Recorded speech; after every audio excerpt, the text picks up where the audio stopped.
तो दोस्तों सबसे पहली बात तो ये आ जाती है कि आप में से काफ़ी सारे लोग ऐसे हैं जो पूछ रहे थे कि आप वीडियो क्रिएट नहीं कर रहे हो, फॉरेक्स मार्केट के ऊपर डालो, इंटरनेशनल फॉरेक्स मार्केट के ऊपर। मेरे भाई मैं आपको बताना चाहता हूँ कि इंडिया में फॉरेक्स मार्केट अभी तक लीगलाइज हुई नहीं है, ठीक है। तो मैं वीडियो डालूंगा अभी तो मेरे हिसाब से वो इथिकली सही बिल्कुल भी नहीं होंगे। कि मैं क्या कर रहा हूँ, देखो मैंने आपको पहले ही बताया कि मेरे फॉरेक्स कुछ क्लाइंट हैं जो इंटरनेशनल लेवल पे हम वर्क करते हैं साथ में। मैं तो उनके साथ वर्क कर रहा हूँ, मुझे कोई ऐसी प्रॉब्लम नहीं है कि फॉरेक्स में काम करने में मुझे कोई दिक्कत है। और मैं किसी भी फॉरेक्स ब्रोकर के बारे में यहाँ पे शेयर भी नहीं कर रहा हूँ कि मैं कुछ इनलीगल एक्टिविटी करने की कोशिश कर रहा हूँ। आप मुझे पर्सनली भी मैसेज करोगे तब भी मैं किसी को ऐसे एडवाइस नहीं देता कि आप अभी उसमें जाके काम कीजिए। मैं खुल्लम खुल्ला कहता हूँ कि थोड़ा सा वेट कर लीजिए, गवर्नमेंट वर्क कर रही है, 31 तारीख तक का समय मांगा गया है, तो हाई प्रोबेबिलिटी है कि यहाँ पर फॉरेक्स मार्केट लीगल हो ही रही है, सबको पता है। आप कहेंगे पता कैसे लग पा रहा है आप लोगों को, मैं आपको बताना चाहूँगा। ये बात ध्यान रखना, जो इलीगल फॉरेक्स ब्रोकर्स होते हैं जो इंडिया में ऑपरेट कर रहे थे, मैं यहाँ पे यही स्क्रीन लगा के रख रहा हूँ क्योंकि ये बहुत इंपॉर्टेंट टॉपिक है, मैं ये भी समझाऊंगा आपको। पहले अपने आप माइंड को क्लियर कर लीजिए, माइंड क्लियर ये कर लीजिए कि मैं अपनी बात करूं, मेरे पास में ना काफ़ी सारे ऐसे ब्रोकर के कह सकते हो मैसेज या कॉल या फिर मेल आते रहते हैं जो इलीगल काउंट हो रहे थे इंडिया में, जबकि वो काम बहुत अच्छे तरीके से कर रहे थे। उनका सीन क्या था कि आप अकाउंट खुलवा दीजिए, लोगों को बता दीजिए कि फॉरेक्स मार्केट में ऐसे काम किया जाता है वगैरह वगैरह, बट जब तक लीगल नहीं था मैं क्यों करूँगा। अभी क्या है, मैंने उनसे भी बात की, उनसे क्या बात की, क्योंकि उनका नंबर तो मेरे पास है ना, उनसे भी मैंने बात की कि एक बात बताइए कि क्या इंडिया में फॉरेक्स मार्केट लीगल हो रही है। उनका कहना है कि हम लोगों को जनवरी मंथ से पता है, जैसे ही जब सर्कुलर आया था ना जनवरी में, इन लोगों को पहले ही पता लग चुका था कि क्या होने वाला है। उनका खुद का कहना है कि जैसे ही हमारा लाइसेंस अप्रूव होगा इंडिया के अंदर, वो खुद लाइसेंस के लिए अप्लाई कर रहे हैं, जैसे ही लाइसेंस अप्रूव होगा तो ये मान के चलो विद इन 2 डेज के अंदर ही सिस्टम चालू हो जाएंगे, क्योंकि सब कुछ रेडी है, सब कुछ पहले से वर्किंग है। बस केवल करना क्या है, वॉल्यूम को शिफ्ट करना है, इंडियन वॉल्यूम को इंटरनेशनल वॉल्यूम के साथ मैचअप करना है, इतना सा काम करना है, उनका कहना ये है। तो भाई मैं आपको बोलना चाहूँगा काम बहुत जल्दी स्टार्ट होगा अगर फॉरेक्स मार्केट में काम हो रहा है। और जैसा देखा जा रहा है ना, गवर्नमेंट जिस तरीके से काम कर रही है, स्पेशली आरबीआई, तो ऐसा लग रहा है इनका सब कुछ प्री डिफाइन है, इनको सबको पहले से पहले पता है कि क्या करना है, किस तारीख को कौन सा सर्कुलर डालना है, किस तारीख को क्या चीज़ें करनी है। अब इन्होंने एक और चीज़ की है, 10 मई को इन्होंने बोला है कि जितने भी जैसे बाइनेंस हो गया या कूकॉइन हो गया या ओके एक्स हो गया, ये क्रिप्टो करेंसी एक्सचेंज जो थे, क्रिप्टो करेंसी कह सकते हो, काम करते थे, एटी इलेक्ट्रॉनिक ट्रेडिंग प्लेटफॉर्म, इनके लिए भी इन्होंने बोला है कि इनको भी अप्रूव्ड कर दिया जाता है और आप यहाँ पे काम कर सकते हो वगैरह वगैरह। अब बाइनेंस जो है लाइसेंस के लिए अप्लाई कर रहा है इंडिया के अंदर, तो आप खुद समझ सकते हो क्रिप्टो करेंसी को रोका नहीं जा रहा है, इनको पता है, तो ये क्या कर रहे हैं, इस पर टैक्स लगाया था, अब क्या है, अब इनको भी लीगलाइज किया जा रहा है। तो गवर्नमेंट जो है एक पॉजिटिव फैक्टर में काम कर रही है। काफ़ी लोग कहेंगे ऐसा क्यों कर रहे हैं, ये इसके पीछे का कारण क्या है, सबको पता है कि देश के अंदर प्रॉब्लम यह है कि जनसंख्या इतनी है और जॉब इतनी कम है। तो जहां पर जॉब अपॉर्चुनिटी बन सकती है, लोग काम करना चाहते हैं, आप उस जॉब अपॉर्चुनिटी को बंद क्यों करना चाहते हो। तो ये बात गवर्नमेंट बहुत अच्छे समझती है और इसी कारण यहाँ पे बहुत जल्दी जल्दी डिसीजन लिए जा रहे हैं। मैंने अपने जो इंटरनेशनल फॉरेक्स ब्रोकर कह सकते हो जो पार्टनरशिप करना चाहते थे ना चैनल के साथ में, जिनको मैंने मना किया, उनसे बात करके पूछा तो उनका खुद का कहना है कि सर 2 महीने मैक्सिमम लग सकते हैं। 2 महीने इसलिए लग रहे हैं क्योंकि आरबीआई कंफर्म करना चाहता है कि कैसे कैसे काम किया जाएगा। उनका कहना यह है कि इंडिया में अकाउंट खुलना चाहिए जो ब्रोकर है उसका भी, प्लस जो भी ट्रांजैक्शन होंगी वो उन मोड से होंगी जो लीगलाइज हों, कुछ भी इलीगल एक्टिविटी में इन्वॉल्वमेंट नहीं होनी चाहिए, क्योंकि इलीगल एक्टिविटी में जो पैसा होता है वो क्राइम के लिए यूज़ किया जाता है, कह सकते हो अनइथिकल वर्क के लिए यूज़ किया जाता है, जो पॉलिटिकल पार्टीज़ हैं उनको फंडिंग करने के लिए, जो कि अगेंस्ट काम करे वगैरह वगैरह, बहुत सारी चीज़ें हैं। तो इस वजह से गवर्नमेंट बिल्कुल फुल प्रूफ प्लान चाहती है कि ऐसा बताओ जिसमें गड़बड़ ना हो। प्लस आप कहेंगे भाई आपके कैसे कॉन्टैक्ट बने, भाई मेरे काफ़ी सारे ऐसे क्लाइंट हैं जो दुबई में रहते हैं, काफ़ी सारे ऐसे हैं जो सिंगापुर में रहते हैं, काफ़ी सारे ऐसे हैं जो बेसिकली नेपाल में भी हैं, काफ़ी सारे, ये कौन है, ये स्टार्टिंग में जो फॉरेक्स मार्केट की थी उसकी बात है, वहाँ से क्लाइंट है वो साथ में जो दुबई में भी रुके हुए हैं। उनकी बात करें, उनका खुद का कहना है कि हमें 2-3 महीने पहले से पता है कि इंडिया में लीगलाइज किया जा रहा है फॉरेक्स मार्केट को। अब काफ़ी लोग ये भी कह रहे हैं कि ब्रोकर जो होंगे, ब्रोकर कौन कौन अप्लाई कर पाएगा, भाई सब कर पाएंगे, जीरोधा, फायर्स, ये क्यों नहीं करेंगे। आप सोचो एंजल ब्रोकिंग को 90 करोड़ का लॉस हुआ है, किस वजह से, 3 महीने का इनका आई थिंक ये जो होता है ब्रोकरेज वगैरह, तो इतना बड़ा लॉस क्यों झेलेंगे वो, उनके लिए क्या दिक्कत आने वाली है। सोचो कुछ भी नहीं, उनको क्या करना है, उनको लाइसेंस लेना है और लाइसेंस लेने के बाद में MT4 MT5 के साथ पार्टनरशिप कर लेनी है, पार्टनरशिप के बाद में सीधा सीधा अपना सर्वर पे लोड डाल देना है। तो ये है उनका काम करने का तरीका, कोई बड़ी बात नहीं है। कोई कहने लगा कि इंफ्रास्ट्रक्चर बनाना पड़ेगा, भाई ये बिल्कुल नया सेगमेंट नहीं है, लोग यहाँ पे ऑलरेडी वर्क कर रहे हैं और वर्किंग कंडीशन वाली चीज़ है ये, ठीक। इंडिया में लीगल इसलिए नहीं था क्योंकि लोगों की साइकोलॉजी प्लस चीज़ें बहुत ज़्यादा उल्टी सीधी होती है। बट अगर गवर्नमेंट अभी सोच रही है कि ऐसी अपॉर्चुनिटी जहाँ पर है, जहाँ पे जॉब बन सकती है, भाई जॉब ही तो बन रही है। सोचो अगर कोई इंसान ट्रेडर बनना चाह रहा है, उसको दिक्कत क्या है, गवर्नमेंट को दिक्कत क्या होगी, भाई तू ट्रेड करना चाहता है कर, प्लस वो बंदा अब रोएगा नहीं, मुझे नौकरी दे दो नौकरी दे दो। कहाँ तो एक साइड में गवर्नमेंट के जो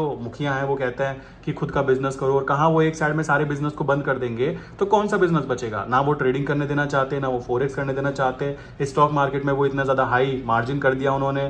तो ये भाई ये चीज सोचने की हो जाती है। अभी क्या है, क्रिप्टो करेंसी की बात करें, यहाँ पे भी आपको पता है कि हाई लीवरेज मिलता है, कॉमन सी बात है। जिसको यहाँ पे काम करना होगा यहाँ पे कर सकता है। बट हमारे लिए क्या है, हमारे लिए बेस्ट रहने वाला है फॉरेक्स मार्केट। और फॉरेक्स मार्केट में अभी जो पेयर आने वाले हैं ना, उनमें ध्यान रखना, वो यूएसडी आरआर वाले पेयर भी होंगे, जो पेयर यहाँ से बंद किए गए। काफी लोग कहेंगे कि यूएसडी आरआर वाले पेयर ही रहेंगे बस। भाई मैं बोलना चाहूंगा, आप खाना खाते हो, ठीक है, खाना खाते हो तो कॉमन सेंस यूज करो। अगर इनको वही पेयर अलाउ करने होते मेरे भाई, तो वो तो जीरोधा वगैरह में ऑलरेडी चल रहे थे। उनके दिमाग में खुजली थोड़ा ना थी कि वो अलग से सब कुछ बंद करेंगे, फिर अलग से नए प्लेटफॉर्म बनाएंगे, फिर उनसे नई नई ड्रामेबाजी करेंगे। इतनी ड्रामेबाजी क्यों करेंगे लोग? सोचने की बात आती है।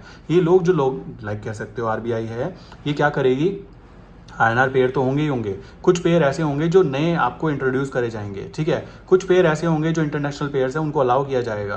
क्यों अलाउ किया जाएगा? क्योंकि आरबीआई भी जानती है कि काम करना है तो प्रोफेशनल वे में करना है, चिंदी चोरी करके काम क्या करना है। और ये फॉरेक्स मार्केट का कह सकते हो स्टार्टिंग है। और ये चीज़ मैं आपको 2018 से कहता आ रहा हूँ कि इंडिया में भी फॉरेक्स लीगल होगा।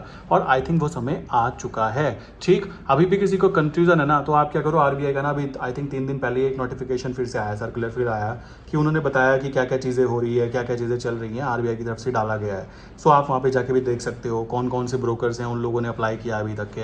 और कुछ ब्रोकर ऐसे हैं जो 4 दिन 5 दिन पहले अप्लाई करेंगे, क्योंकि उनके अप्लाई करने के बाद में देखो आरबीआई ने जो है ना पूरी डिटेल पहले दे दी कि मुझे क्या क्या चीज़ें चाहिए हैं। और तो ब्रोकर अपने उनके अनुसार अपनी कंडीशन बना लेंगे कि हाँ भाई यही चीज़ें हो सकती हैं, ऐसे ऐसे हम काम करेंगे। जो प्रपोजल दिए जा रहे हैं उनमें से जो सही रहेगा, जो कंडीशन बनेगी, जो रूल बनेंगे, वो रूल बुक में लिख दिया जाएगा। जो नहीं बनेंगे उन्हें हटा दिए जाएंगे। वो रूल बुक होगी, उसके अनुसार आप अपना ईटी जो इलेक्ट्रॉनिक ट्रेडिंग प्लेटफॉर्म है उसको लॉन्च कर दो। और जनता की बात रही, जनता तो तैयार है ट्रेड करने के लिए, तो ये बात ध्यान रखना। तो थोड़ा सा वेट करो। एंड कुछ का कहना है आप वीडियो नहीं डाल रहे हो, भाई देखो मैं अभी जो काम कर रहा हूँ, मैं इंटरनेशनल फॉरेक्स यूरो यूएसडी और जीबीपी यूएसडी के अंदर ही काम कर रहा हूँ, क्योंकि वही सबसे अच्छे पेयर काउंट होते हैं अगर इंटरनेशनल लेवल पे काम करने की बात करें। तो वो पेयर मैं यहाँ पे शेयर नहीं करना चाहता। अभी क्यों नहीं शेयर करना चाहता? जब तक लीगलाइज ना हो जाए मैं ऐसा कुछ भी काम शेयर नहीं करना चाहता जो मेरे चैनल पे या कह सकते हो मेरे ऊपर उंगली उठाई जाए कि इनलीगल एक्टिविटी में इन्वॉल्वमेंट कर रहा है। मैं ऐसा कभी कोई काम नहीं करना चाहता। सो मैं थोड़ा वेट कर रहा हूँ। और दूसरी चीज़, इंडियन मार्केट के ब्रोकर्स के साथ में मैं जो काम कर रहा हूँ नेचुरल गैस में, गोल्ड मेटल के अंदर, मेनली कमोडिटी मार्केट के अंदर काम कर रहा हूँ, क्योंकि वो मुझे ईजी लगती है, वहाँ पे मेरी स्ट्रैटेजी वर्क करती है, तो इसलिए मैं वहाँ पे काम कर रहा हूँ। तो आप अपने अनुसार अभी क्या करो, या तो वेट कर सकते हो। और कुछ ऐसे खतरनाक वाले लोग हैं जो अभी भी लगे हुए हैं यूएसडीएनआर के अंदर, भाई थोड़ा वेट कर लो। भाई गवर्नमेंट ने रूल बनाया है, आपका बिना मतलब का बिल फट जाए कोई फायदा थोड़ा है ना है। गवर्नमेंट कहेगी तुमसे रुका नहीं गया।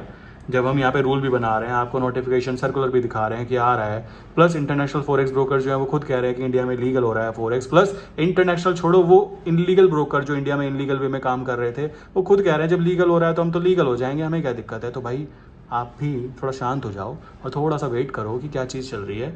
आने वाले टाइम में बहुत सारी चीज़ें होने वाली हैं, ठीक है। और ट्रेडिंग ऐसा बिजनेस होता है जो कभी बंद नहीं हो सकता। अगर ट्रेडिंग बिजनेस बंद हो जाएगा, सो आप खुद समझ सकते हो कितनी बड़ी प्रॉब्लम्स क्रिएट होंगी। जॉब तो वैसे भी नहीं है ना, सोचने की बात है। कौन सी जॉब मिल रही है? 15,000 20,000 महीने की जॉब के अंदर आप क्या कर लोगे? तो जॉब वैसे भी नहीं है, तो गवर्नमेंट ऐसे काम नहीं करेगी जिससे चलता फिरता बिजनेस बंद हो जाए। जो अच्छे खासे लोग काम कर रहे थे, जो टैक्स भी पे कर रहे थे, सब कुछ चल रहा था, उनको क्यों बंद करेगा? सोचने की बात है। तो आने वाला फ्यूचर क्या है, यहाँ ये आपको मिलने वाला है इंडिया के अंदर, तो टेंशन मत लो। विदिन 2 मंथ के अंदर हो जाएगा रेडी। और मैं फॉरेक्स की वीडियोज़ तभी बनाऊंगा। अभी के लिए आई थिंक मुझे वो चीज़ें बना के कोई फ़ायदा मुझे दिखाई नहीं दे रहा है। क्यों मैं बनाऊँ भी और कॉमन सी बात आ जाती है, फिर वो इनलीगल लीगल ये वाला ड्रामा चले, मैं ये नहीं चाहता, ठीक है। सो प्लीज़ दोस्तों इस बात को समझो। रही बात वीडियो डालने की, मैं डाल दूंगा, आप कमेंट करके बता सकते हो। मैं कमोडिटी की वीडियो डाल सकता हूँ, लाइक अभी जो ट्रेड डाली हुई है, पड़ी हुई है कुछ ट्रेड स्विंग ट्रेड में। सो डालने में बड़ी बात नहीं आती है। मेन चीज़ है कि पहले सब कुछ क्लियर हो जाए, ठीक है। क्लैरिटी आना बहुत ज़्यादा ज़रूरी हो जाता है। सो आई विश यहाँ तक की बातें क्लियर हो गई होंगी। किसी की कोई सुझाव है, कोई बात कहना चाहता है तो नीचे कमेंट करके बता सकते हैं। हो सकता है आप में से काफ़ी सारे लोगों को कुछ अच्छी इन्फॉर्मेशन मिल चुकी हो जो कि बहुत ही पॉजिटिव हो फॉरेक्स मार्केट को लेकर।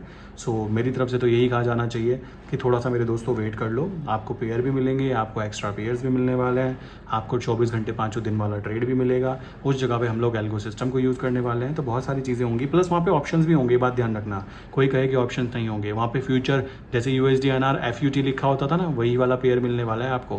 क्यों? वो मैं आपको बता चुका हूँ कि टैक्सेशन गवर्नमेंट नहीं चाहती उनका पॉकेट कटे, तो गवर्नमेंट ऐसा क्यों करेगी। वहाँ पे ऑप्शंस भी होंगे, लाइक डेरिवेटिव्स भी होंगे, और वहाँ पे लाइक आपको फ्यूचर डेरिवेटिव प्लस ऑप्शन दोनों मिलने वाले हैं, ठीक है। सो आई विश यहाँ तक की बात क्लियर हो गई होगी। नीचे कमेंट करके ज़रूर बताना अगर आपके माइंड में कोई भी सुझाव है जो आप मुझे बताना चाहते हो, या आपको कोई इन्फॉर्मेशन पता लगी है जहाँ पर हमारे लिए पॉजिटिव हो सकता है, नेगेटिव हो सकता है, प्लीज़ कमेंट करके बताना, मैं जानना ज़रूर चाहूँगा, ठीक है दोस्तों।